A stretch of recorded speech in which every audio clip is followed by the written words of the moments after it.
We only invited you to be nice. Don't think you matter. That's what my mother said to me, right in the middle of brunch, while slicing into her eggs like she hadn't just shattered something inside me. Everyone else kept eating like it was normal, like I was the one being dramatic for going quiet. But that was the exact moment I realized. I wasn't a daughter to them. I was just a presence they tolerated. And maybe that presence had overstayed its welcome.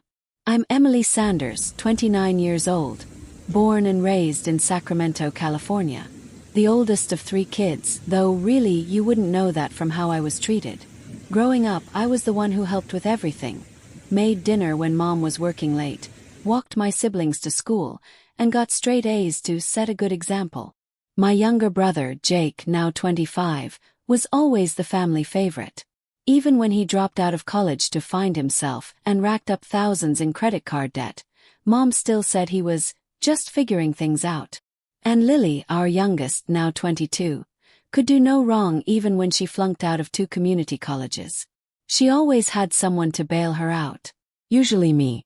You'd think being the reliable one would earn me respect, or at least some basic appreciation. But in our family, being responsible meant being invisible. My parents never said thank you, never asked how I was doing. They just expected things. Even after I moved out at 24 and got my own apartment downtown, they still saw me as their personal safety net. I'd send money every month to help with the mortgage, especially when Dad lost his job during the pandemic. I paid for Jake's rehab once, when no one else would. I even helped Lily get a used car so she could drive to her barista job. Yet, I was the outsider. They never invited me to Sunday dinners unless they needed something. I'd show up with groceries or wine, and no one would even say hi when I walked through the door. They'd just keep watching TV or scrolling on their phones. And if I ever brought up how that made me feel, Mom would roll her eyes and say, "Oh, please don't be so sensitive." But I still came. I still tried. I guess part of me hoped things would change, that maybe one day they'd see me as more than just the dependable one. That brings us to last Sunday. It was a warm morning. The kind where the sun makes everything feel like it might be okay. I had driven over after Jake texted me saying, "Mom wants to do brunch. You should come." No explanation. No details. Just that. I baked lemon scones the night before. I picked up fresh berries on the way there. I even wore the blue dress Mom once said looked classy. I wanted to believe just for a second that maybe this brunch meant something. When I walked in, they were already seated. Mom, Dad, Jake, and Lily. The table was set and it looked nice. Warm lighting, flowers in a mason jar, even real napkins. No one got up to hug me. No one even said, "Glad you're here." Jake just nodded toward the empty chair like a waiter seating a stranger. I placed the scones on the table. "Hi," I said. Mom barely looked up from pouring her mimosa. "You made it." "Yeah," I said, trying to smile. I sat down and tried to join the conversation, but I wasn't really in it. They talked about Jake's new crypto scheme and how Lily was, maybe, applying for an internship at some fashion site. Dad made some passive-aggressive joke about how I'm still single, and Jake laughed too loud. I stared at my plate. And then it happened. Mom glanced at me and said it like she was commenting on the weather. "We only invited you to be nice. Don't think you matter." She said it with this calm, blank face, like it wasn't cruel, just a clarification. Jake chuckled. Lily looked at her phone. No one stopped eating. I felt the air leave my lungs.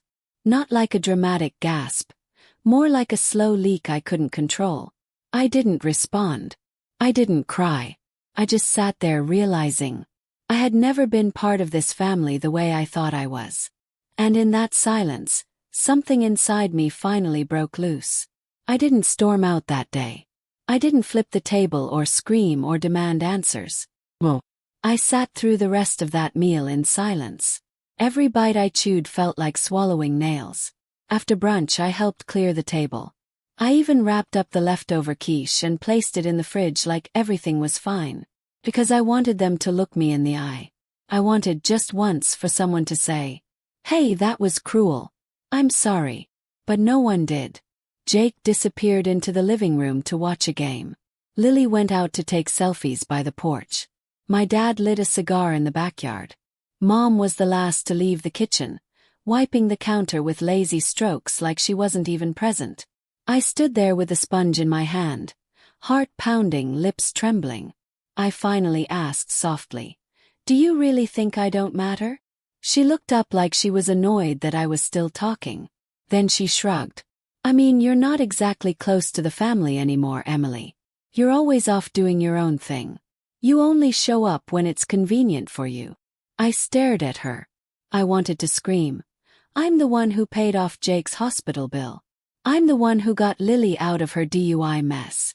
I'm the one who sent you $500 a month during COVID. But I didn't say any of it. 'Cause deep down, I realized it wouldn't matter. They had rewritten the story in their heads a long time ago. In their version, I was selfish, distant, cold. Not the girl who stayed up at 16 sewing Lily's homecoming dress after Mom forgot. Not the one who covered for Jake when he crashed Dad's car and ran away crying. Not the one who cleaned up after Dad when he was drunk and slurring hate into the hallway at 2 a.m. They forgot all of it. Or maybe they just chose not to remember. I left that day with a quiet goodbye and my empty scone plate in hand. No one walked me to the door. That night I sat in my small apartment staring at my phone. The group chat was still going off. Pictures of Lily's nails, Jake's fantasy football pics, a meme from Mom that she probably didn't understand but sent anyway. I read the messages, then did something I hadn't done in years. I muted the chat. Then I scrolled through my bank app. Monthly transfer. $500. Recipient. Rebecca Sanders. I stared at that line like it was written in blood. Every month without fail for the last 5 years. I had convinced myself it was the right thing to do. That no matter how they treated me, family was family. But now, all I could think about was Mom's voice. "We only invited you to be nice. Don't think you matter." I canceled the automatic payment. My finger hovered over the screen for a second longer than necessary. But when I tapped confirm, it felt like breathing clean air for the first time. The next few weeks were quiet. No one texted me. No one asked why I hadn't visited. No one mentioned the money. I went to work, took long walks after sunset, and slowly started to feel lighter. I didn't realize how much I had been carrying until I set it down. Then, about a month later, I got a call from Jake. He sounded tense. "Hey, you busy?" I was standing in line at the grocery store. "A little." "What's up?" He hesitated. "Mom's been asking if you've been having trouble with your bank." I almost laughed. "No. Why?" "She said the money didn't come in this month. Thought maybe your account got hacked or something." Course. She hadn't even considered I stopped on purpose. I replied calmly, "No hack. I cancelled the payments." Jake was quiet for a second. "Wait, what? Why?" "I think you already know why," I said. And before he could stammer something back, I added, "I have to go. Take care." Then I hung up. I expected someone to follow up. All. Text. An apology. But nothing came. Not that week. Not the one after. And slowly I started to realize. They didn't care why I stopped. They only cared that the benefits stopped coming with me. I didn't talk to any of them for weeks after that call. And, to be honest, it felt like peace. No sudden requests. No emotional ambushes masked as family dinners. No guilt texts from Mom. But sometimes silence has a way of stirring up memories you thought you'd buried. One night I couldn't sleep. I was lying in bed, staring at the ceiling fan spinning, and suddenly it hit me. That birthday. I was 21. I hadn't planned anything huge. Just wanted a quiet dinner. I invited the whole family to my apartment, cleaned it top to bottom, cooked for hours, even bought a cake with my own money. Waited. And waited. They were supposed to come at 6. By 6:30 I started getting worried. At 7:15, I finally got a text from Mom. "Can't make it. Jake's friend surprised him with a trip to Reno. We're driving him there now. Maybe next weekend." I stared at the message. I remember reading it 3 times, thinking maybe I missed something. But no. It was my birthday. And they had chosen to surprise Jake with a trip. I sat at that table alone for hours. The lasagna got cold. The candles melted down. And when I blew them out by myself, I didn't even make a wish. That night, I cried in the bathroom with the water running so my upstairs neighbor wouldn't hear. The next day, Mom posted a picture of Jake in front of a casino with the caption, "So proud of our boy. Surprise weekend for our golden child," smiling face with hearts. No one mentioned me. No one asked if I was okay. It was like my birthday had never happened. I think that was when the first crack formed. The part of me that believed maybe I just needed to try harder. That if I just gave a little more, loved a little louder, they'd eventually notice. That night, something inside me whispered, "They see you, Emily. They just don't care." But I wasn't ready to listen. So I kept showing up, kept giving, kept shrinking myself to fit into the space they offered, which was always too small. I even convinced myself I was being the bigger person. Isn't that what people always say? They're still your family. As if being related somehow excuses being disregarded. A few days after that memory hit me again, I finally opened the storage box I had shoved under my bed 2 years ago. It was filled with old photos, cards, and letters. There was one card from my high school graduation, signed by Mom and Dad. "We're proud of you. But don't let this go to your head. Remember, it's your job to take care of your siblings now." No joke. That's what it said. Not "we love you." Not "congratulations." Just a reminder that I was now officially responsible for making their lives easier. There were dozens of other little notes like that. One from when Jake totaled my car and they expected me to apologize for being upset. Another from Lily, asking for rent money and promising to pay me back in spirit. It was all there. Years of one-way loyalty. Proof that this wasn't new. Had always been this way.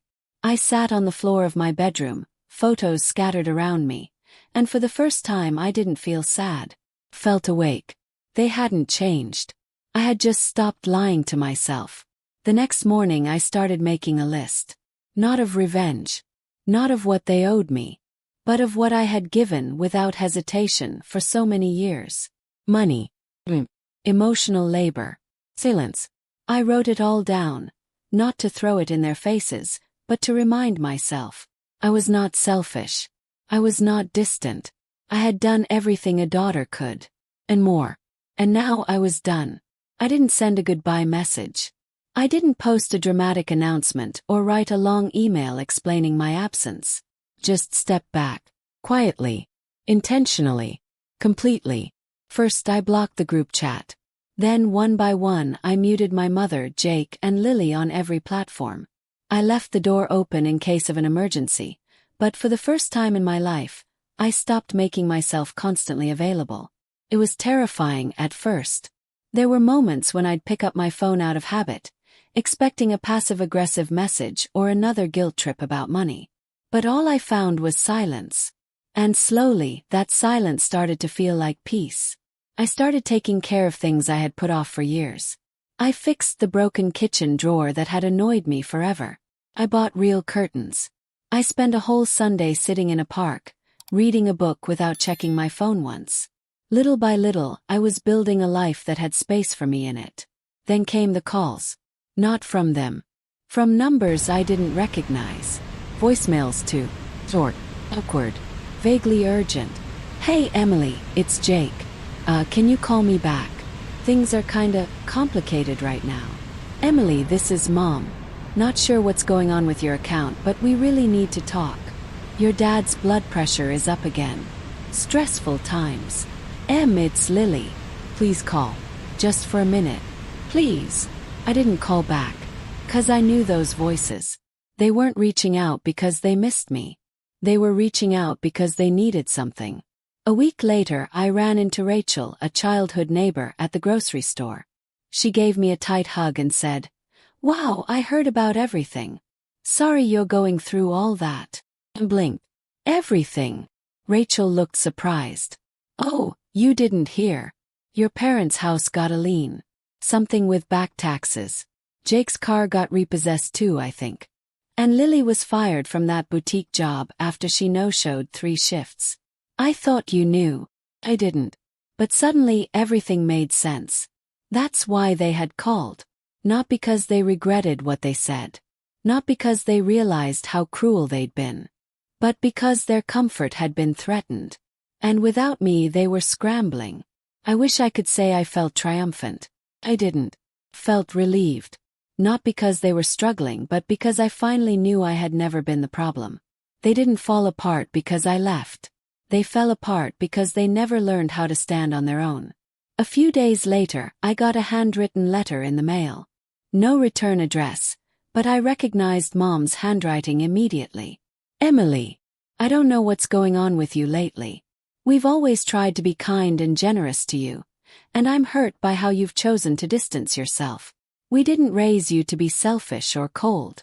Your brother and sister are going through tough times, and you disappearing like this is just cruel. We don't need your money, we need your presence. Family is supposed to stick together. Please come home. Mom. I folded the letter and put it away. Not because it moved me, but because it confirmed everything I already knew. Even now, they still couldn't take responsibility. Even now, I was the problem. Even now, their definition of family meant, you do all the work and we take all the comfort. I didn't go back. Instead, I booked a short solo trip to Oregon.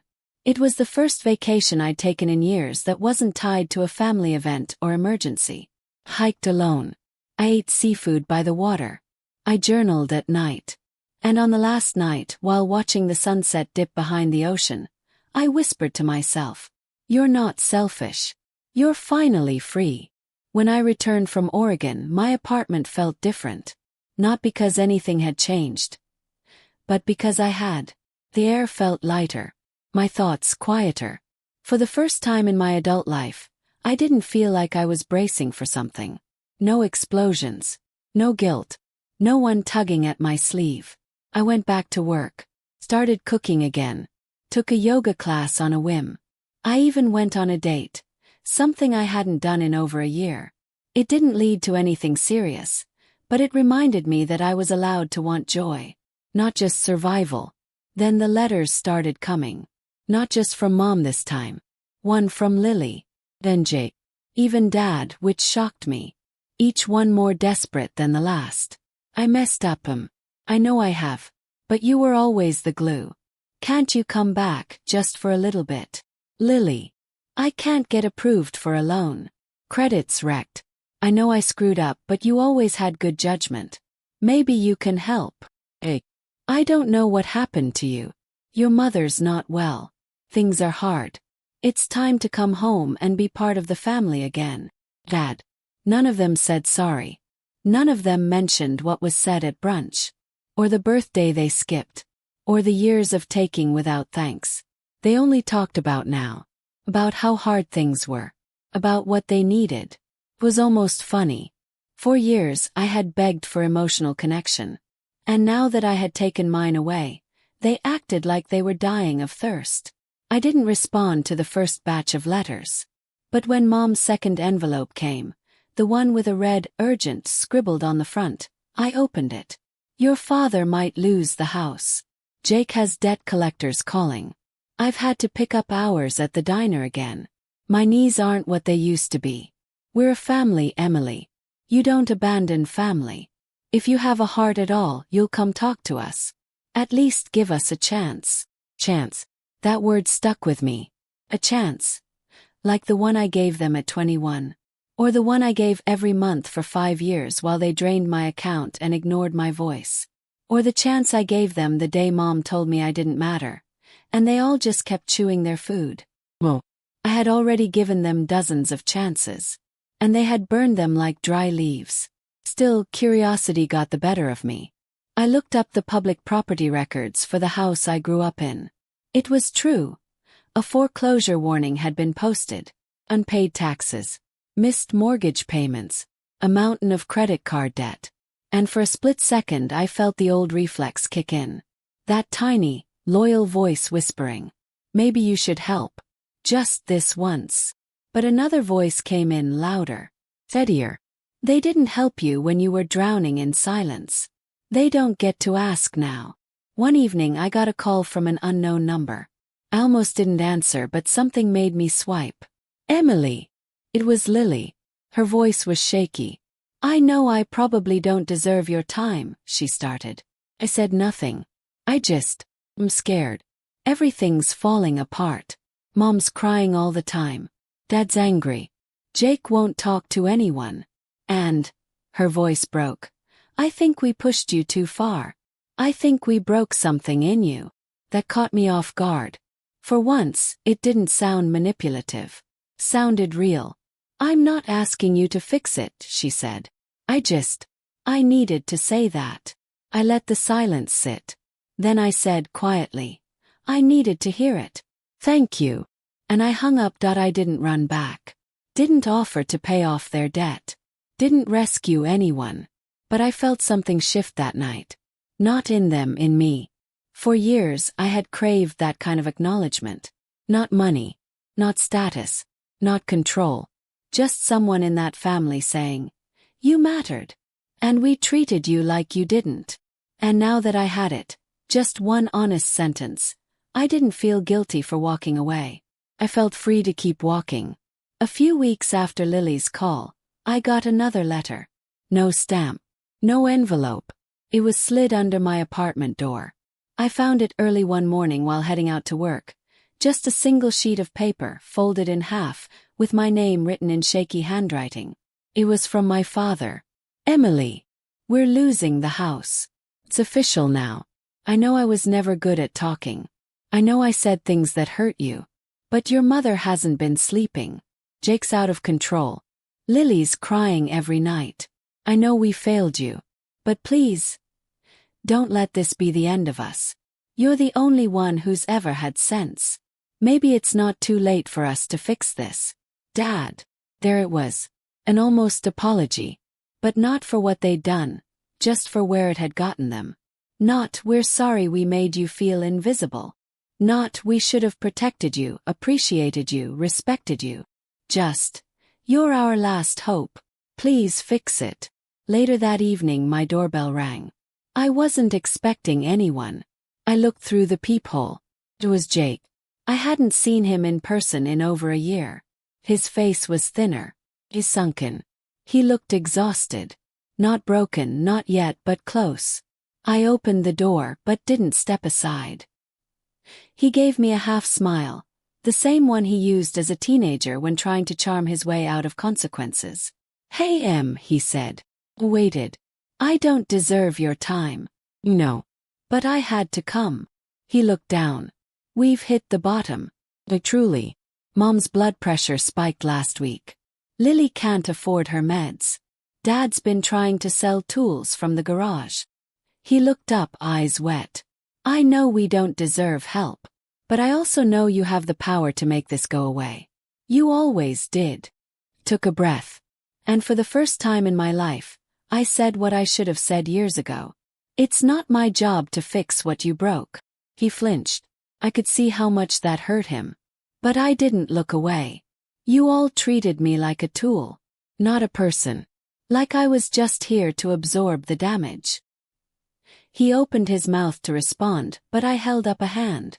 I needed you to say something back then. When Mom said I didn't matter. When I cried on my birthday alone. When you laughed while I was being humiliated. You said nothing. I didn't know what to say, he murmured. You could have started with, I'm sorry. Jake looked down, ashamed. I am sorry. And for the first time, I believed him. But belief doesn't erase consequence. I'm not your backup plan, I said quietly. You need to figure this out without me. I don't think we can, he whispered. He nodded.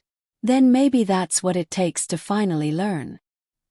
He wiped his face, nodded once, and turned away. That night I didn't cry. I didn't question my decision. I didn't replay the conversation 1,000 times. Because I had already done all the grieving. The family I needed never really existed. The one I kept trying to earn love from had always seen me as a resource, not a daughter. A month passed. Then another. I heard from a mutual acquaintance that my parents moved into a small rental outside town. Lily picked up a second job. Jake finally filed for bankruptcy. They were struggling, truly. But for once they were doing it on their own. No safety net. No quiet daughter sending monthly lifelines. And me. I was doing more than surviving. I had applied for a promotion at work, and got it. I started hosting small dinners with people who made me feel seen, not used. Smiled more. Laughed louder. Slept better. Then one morning I passed by a mirror and barely recognized myself. Not because I looked different, but because I was standing straighter. Taller. Like someone who no longer owed anyone an explanation for putting herself first. 6 months later, I found myself driving past the neighborhood I grew up in. I hadn't planned to. I was coming back from a client meeting in another part of town, and muscle memory took over at a red light. I turned down Willow Creek Drive before I even realized what I was doing. The street looked smaller than I remembered. The houses a little older, the paint more faded.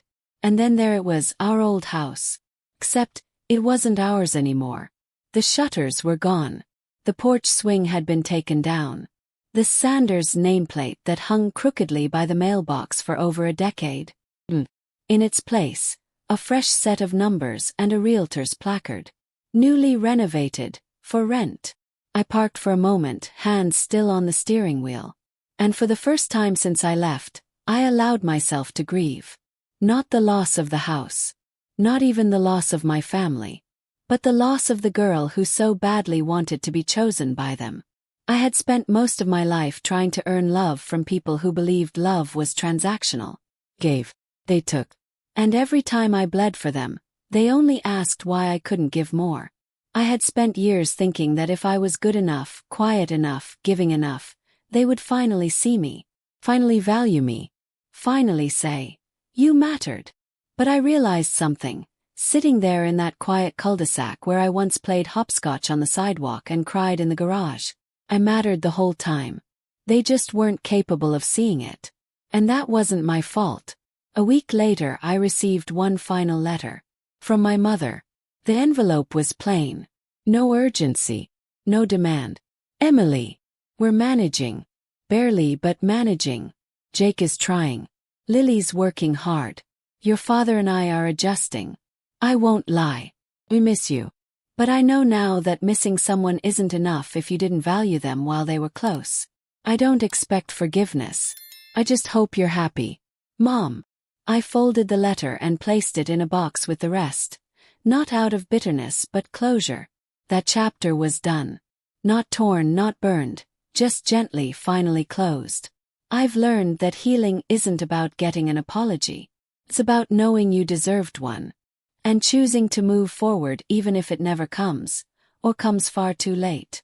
My life now is quiet, peaceful, full of things I chose because I love them. Books I actually read. Friends who ask how I'm doing and wait for the answer. Weekends spent walking through farmers markets instead of dreading a phone call. Sometimes people ask me if I ever talk to my family. I say, not really. Not with anger. Not with sorrow. Just the truth. Because not every story ends with a reunion. Some end with distance. With silence. And sometimes that's not tragedy. That's survival. That's freedom. And when I tell my story, I don't focus on the pain. I focus on the woman who came out of it. The one who finally said, I matter. Not because of what I give. But because of who I am. That was the ending I gave myself. Not revenge. Not justice. Just peace. And honestly, that's more than enough. What do you think about Emily's story? Feel free to share your thoughts in the comments below. Don't forget to follow the channel so you won't miss more heartfelt and powerful real-life stories about family, choices, and finding your own path.